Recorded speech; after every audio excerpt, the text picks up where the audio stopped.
Hey everyone, Mr. Sujano here, your source for gaming, tech, emulation, and open source news. Let's get started.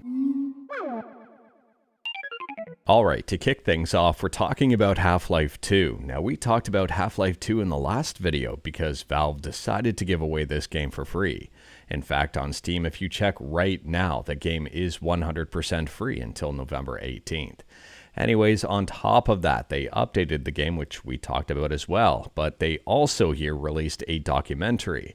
And we didn't talk about this one. The documentary is just a little over 2 hours in length. Now, if you haven't had a chance to see this video yet, I do recommend checking it out. And like everything I talk about, link will be in the description below right at the bottom. There is a lot of cool stuff in this video and a lot of cool information, including stuff about the unreleased episode 3. And on top of that, interestingly, and I would argue not surprisingly given the fact that they're giving away the game for free right now, Half-Life 2 is hitting all-time highs in terms of concurrent players. Right now, at the time of filming, 63,717 people are playing this game at the exact same time, which happens to be its all-time peak, and the game has been out for 20 years. Now, I could be wrong here, but I don't think I am. I'm assuming because of the 20th anniversary update, a lot of people are re-experiencing Half-Life 2 and replaying the game. And I'm assuming because it's now free, a lot of people are picking up this game and trying it out for the first time. If you're trying this game out for the first time, let me know your experiences and thoughts about it in the comments below. I mean, myself and probably a lot of other people are very curious to see what a new player to this game has to say. On top of that, because of the revised criteria for the Game Awards, I'm hoping now that Half-Life 2 is eligible for Game of the Year. And speaking about updates and DLCs and probably the Game Awards and also people experiencing a game for the first time, next up here we're talking about Final Fantasy VII Remake.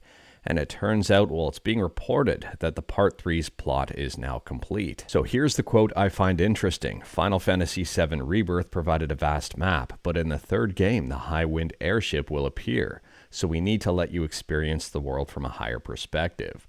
We won't cheat with the airship system, but challenge it head on so that players can freely fly around the map. Now, I don't know about you, but being able to fly the Highwind around the next game is very exciting. I'm really looking forward to it, and it might be one of my highlights of the next game, but who the heck knows here?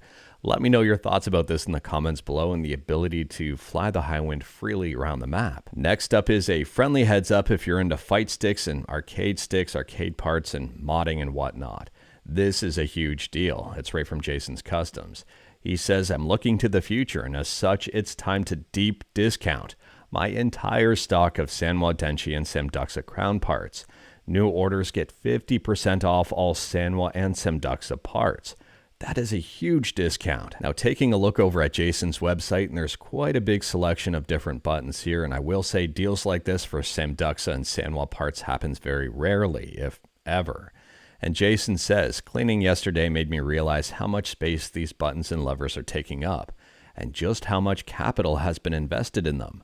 I'm going to lose money on them all, but it's better to regain the space and focus on the important stuff. I'm done trying to compete with the big shops that throw money at buttons and levers looking to make 3 to 5% profit on a $2.50 item. He then goes on to say, that's not a good use of my time or resources, nor has it been anything but a thing I did without passion. The future is the MX panels, while everyone else is trying to sling $8 buttons with MX switches in them. I'll do the right thing in my mind and change the whole game. So again, like everything I talk about, link will be in the description below right at the bottom. And if you're into fight sticks and fight stick buttons and fight stick parts and even building your own fight stick, I do recommend checking out Jason's Customs. And speaking about custom, next up here we're talking about LACT, L-A-C-T, which stands for Subscribe to Mr. Sujano. And if you're on Linux and have an AMD GPU or an NVIDIA GPU, and you wanted to be able to control specific things about that GPU, LACT may be up your alley. It's 100% free, it's open source. You can do stuff like fan control and overclocking.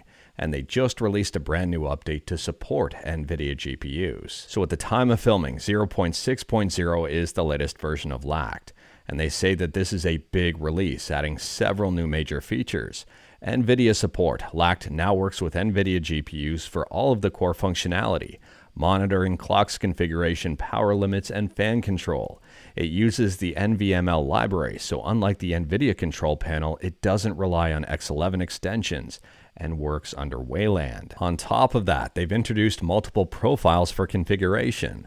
Clock's configuration now works on AMD iGPUs, at least RDNA 2, and 0 RPM mode settings on RDNA 3. If you are using LACT, ensure you're using caution here because I'm pretty sure you can royally screw up your GPU and your computer. Know what you're doing. If you don't know what you're doing, I don't recommend using it. And I do recommend ensuring that you do proper research here before you use a tool like this one. Next up, we're talking about PS1 emulation with PSXE. Now, DuckStation is kind of the de facto PS1 emulator that everybody defaults to, or at least it seems that everybody defaults to. However, there are other PS1 emulators out there, like PSXE. PSXE just got a brand new update, and if you're a fan of Crash Team Racing, you may be a fan of this update. So at the time of filming, PSXE version 0.10.4 Alpha is the latest update. And they say here they fixed at least the following games: VIB Ribbon and CTR Crash Team Racing. And this emulator is available from Mac, Linux, and Windows. Next up here, I thought this one was fake, but it turns out it might be real. It's being reported in a whole bunch of different places, including over on Tom's Hardware. And apparently Google's Gemini AI is, well, it's under fire for something very big. It was telling a user to die. Now, if this is true, I'm having a hard time believing it, but if it is true, I think this is very bad for AI. I mean, I'm just thinking about the person on the other end of this who may have received this in a conversation and what their mindset was. This could have some very bad repercussions. We'll have to wait and see what's going to happen because of this moving forward, if this will be investigated and looked at, or if it's just going to be brushed under the rug, hoping that, well, that's the end of it. We'll have to wait and see on this one, but I am highly concerned here because that is not a good look for AI. Next up here, we're talking about Jeff Geerling, and Jeff Geerling has just released a brand new video that I do recommend checking out.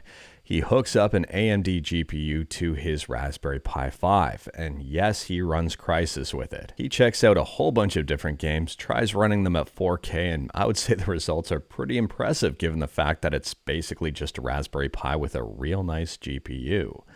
The games were limited, it seems, by the Raspberry Pi's RAM and CPU situation, which is completely understandable, but at the same time here, I mean, these results on a Raspberry Pi 5, in my opinion, are very impressive. Were things perfect? Absolutely not. Is this feasible? Probably not for a normal case, but at the same time here, it's just very impressive to see what people are able to do. I'm a big fan of this kind of experimentation, and I like seeing these videos. Let me know your thoughts about this one in the comments below. Next up here is a quick heads up for a resource if you're interested in ARM gaming. Now, ARM is gaining in popularity here, but at the same time, a lot of games still don't work on it. There is still a problem with some games with anti-cheats and even more. ARM support is growing, and so is game compatibility. And if you are curious, there's a website here called Windows on ARM Ready Software. It talks about applications and games that work with Windows on ARM. Now, I'm not going to lie here. I'm very curious to see what the future of ARM looks like. I think ARM has a ton of potential, and I'm pretty sure that Valve is making a version of Steam for ARM. Seeing more stuff compatible on ARM makes me happy, but I don't know what everyone else thinks. Let me know your thoughts about the future of ARM in the comments below. Next up here, if you're a fan of old iPhone OS apps, you may be a fan of Touch HLE. We've talked about this one in the past, and it's an emulator for old iPhone OS apps.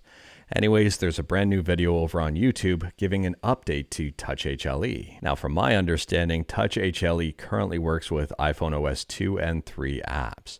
If you are curious about this, wanted to hear updates from the developer and learn more about the project, check out this video. But anyways, that is all I've got for you in this one. Straight to the point, all stuff and no fluff. We talked about a bunch today. Let me know your thoughts about absolutely any of it in the comments below. If you like this video, leave a like. If you didn't like this video, leave a like. Hit that subscribe button, check out my other videos. Don't tempt fate, save your state.